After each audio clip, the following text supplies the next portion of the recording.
જીર્ણોદ્ધારના ઐતિહાસિક મળતા અનુમાનો વિક્રમ સંવત 1150 થી 1199ના કાળમાં સોલંકી રાજાઓ ગુજરાતમાં રાજ્ય કરતા હતા. તેમાં સિદ્ધરાજ જયસિંહ રાજાના દંડનાયક સજ્જન મંત્રીએ પરમ પૂજ્ય આચાર્ય દેવચંદ્ર સુરીશ્વરજી મહારાજના પરમ પૂજ્ય આચાર્ય હેમચંદ્ર સુરીશ્વરજીના ઉપદેશથી જિનાલયનું નિર્માણ કરાવી પ્રતિષ્ઠા કરાવી છે. આવું એક ઐતિહાસિક અનુમાન થાય છે. વિક્રમ સંવત 1286 પછી શ્રી વર્ધમાન સુરીશ્વરજી મહારાજના ઉપદેશથી વસ્તુપાલ તેજપાલે જીર્ણોદ્ધાર કરાવી 52 જિનાલય બનાવ્યું. 14મી સદીના પ્રારંભમાં ઝંઝુરપુર નગરમાં દુર્જનશબ્દ રાજાએ જીર્ણોદ્ધાર કરાવ્યો. 14મી સદીના ઉત્તરાર્ધમાં મુસલમાન રાજાઓના આક્રમણો થયા. તેમાં આ મંદિરનો ધ્વંસ થયો, પણ આ પ્રતિમાજી જમીનમાં સંતાડી દેવાયા હતા. એક દંતકથા. રોજ એક ગાય ખાડા પાસે દૂધ ચરી જતી હતી. ગાયના માલિકે તપાસ કરતા જાણ્યું કે અહીં ચમત્કારિક તત્વ હશે, તેથી ત્યાં ખાડો ખોદ્યો. તેમાંથી શંખેશ્વર પાર્શ્વનાથ પ્રભુ પ્રકટ થયા.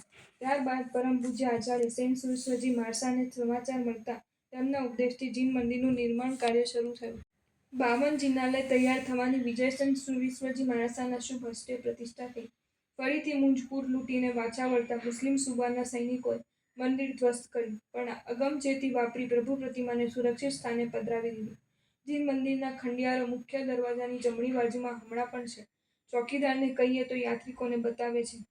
ત્યારબાદ 1760ની આસપાસ પુનઃ જીન મંદિર બન્યું અને પ્રતિષ્ઠા થઈ. તેમાં મૂળ ગભારામાં શંખેશ્વર પાર્શ્વનાથ, ડાબી બાજુમાં અજીતનાથ અને જમણી બાજુમાં ભીડભંજન પાર્શ્વનાથ તેમજ બીજી દેરીઓમાં જુદા જુદા પ્રતિમા બિરાજમાન કરવામાં આવ્યા. વિક્રમ સંવત 1967 મહાસુદ પાંચમના રોજ મૂળ નાયક શંખેશ્વર પાર્શ્વનાથ, ભીડભંજન ગભારાની 3 મૂર્તિઓ અને બીજા નંબરે પદ્માવતી મૂર્તિ એ 5 સિવાય બધી દેરીઓમાં પુનઃ પ્રતિષ્ઠા કરવામાં આવી.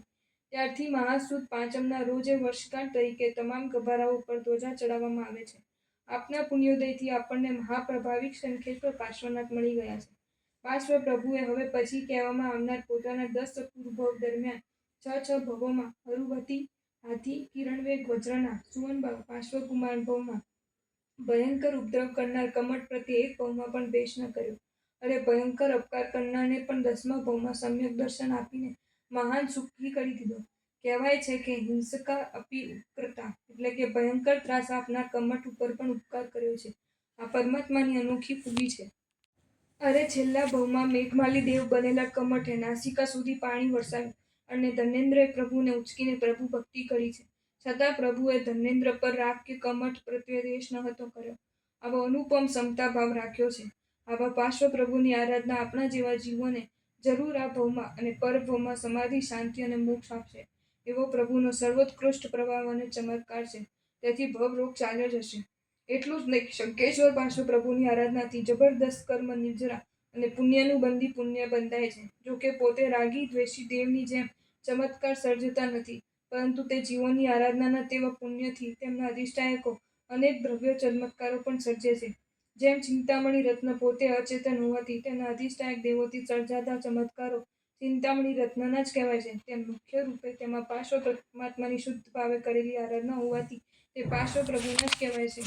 લગભગ 700 વર્ષ પૂર્વે 500 mlની અખંડ આરાધના કરનાર વર્ધમાન સુરીશ્વરજી મહારાજ સંઘ સાથે અંતિમ સમયે શરીર ક્ષીણ થતાં શંખેશ્વર પાર્શ્વનાથ પ્રભુને વંદન કરવાથી ભાવનાથી રસ્તામાં જ કાલધન પામ્યા અને તેઓ પણ ધનેન્દ્રની જેમ પ્રભુના અધિષ્ઠાયક દેવ બન્યા છે. તેથી તેઓ પ્રભુ ભક્તોને સહાય કરે છે. 14મી સદીમાં ઢાળા રાજપૂત રાણા દુર્જન શલ્યનો શંખેશ્વર પાર્શ્વ પ્રભુની આરાધનાથી દ્રવ્ય રોગ કોઢ ચાલ્યો ગયો. ત્યાર પછી દાદાના ઉપકારની સ્મૃતિમાં દાદાના દેરાસરનો પુનરુદ્ધાર કરાવ્યો. નાગપુરનો સુભટ નામે શ્રાવક પરિવાર સહિત શંખેશ્વર મહાતીર્થની યાત્રા માટે નીકળ્યો હતો. પોતાની ઉપયોગી સામગ્રી સહિત પૂજન આદિની સામગ્રી સહિત બળદગાડાઓમાં ભરી દીધી. ચાલતા ચાલતા એક રાત્રે ચોરોએ ગાડાઓને બધી સામગ્રી લૂંટી લીધી અને ભાગી ગયા.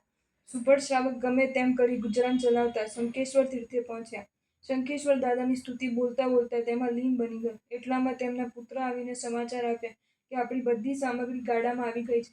સુભટ શ્રાવકે ધામધૂમથી પૂજા કરી હૃદયમાં શંખેશ્વર પ્રભુને બિરાજમાન કરી દીધા. 18મી સદીના ઉત્તરાર્ધમાં લગભગ વિક્રમ સંવત 1750માં શંખેશ્વર પાર્શ્વ પ્રતિમા ઉપર ઠાકોર પોતાનો કબજાઓ જમાવી રાખ્યો હતો. સોનાની એક ઘીની દીધા વગર કોઈને દર્શન કરવા નહોતો દેતો. પ્રભુની મંજૂષા બંધ રહેતી. ઉપાધ્યાયજી ઉદયરત્નજી મહારાજ સંગ લઈને આવ્યા. તેમણે પ્રતિજ્ઞા લીધી હતી કે આજે દાદાના દર્શન કર્યા પછી જ આહાર પાણી લઈશ. ઠાકોર અને પૂજારીને સમજાવવાનો પ્રયત્ન કર્યો, પણ તેઓએ મચક ન આપી. તે વખતે ઉપાધ્યાયજી પ્રભુ ધ્યાનમાં લીન બનીને છંદની રચના કરવા લાગ્યા. પાસ સંકેશ્વરા સાર કર સેવકા, દેવકા એવડી વાર લાગે ઇત્યાદિ બોલતા બોલતા દરવાજા ઉઘડી ગયા. પછી તો ઠાકોરે વિશાળ દેરાસર શ્રી સંઘને સોંપી દીધું અને શંકેશ્વર પાસો પ્રભુનો ઉપાસક બન્યો. ચાણસ્મા ગામના પટેલભાઈને શ્રી શંકેશ્વર દાદા પર અપાર શ્રદ્ધાના વૃદ્ધાવસ્થામાં આંખે મોતિયો આવ્યો. શંકેશ્વર તીર્થની યાત્રા કરવાની ભાવના આ પટેલભાઈને થઈ. પુત્રોને કીધું કે મોતિયાનું ઓપરેશન પછી કરાવજો. સૌ પ્રથમ મને શંકેશ્વર પ્રભુ દાદાના દર્શન કરવા લઈ જાઓ. આ વાતનો સ્વીકાર કરી પુત્રો પિતાને શંકેશ્વર તીર્થના યાત્રાર્થે લઈ ગયા.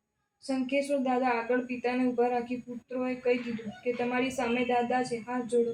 પ્રભુ પ્રેમી પિતાના મનમાં વિચાર આવ્યો કે જ્યારે આંખ સારી હતી ત્યારે પ્રભુ દર્શન ધરાઈને કર્યા નથી, હવે પ્રભુના દર્શન કરવાની તક નથી.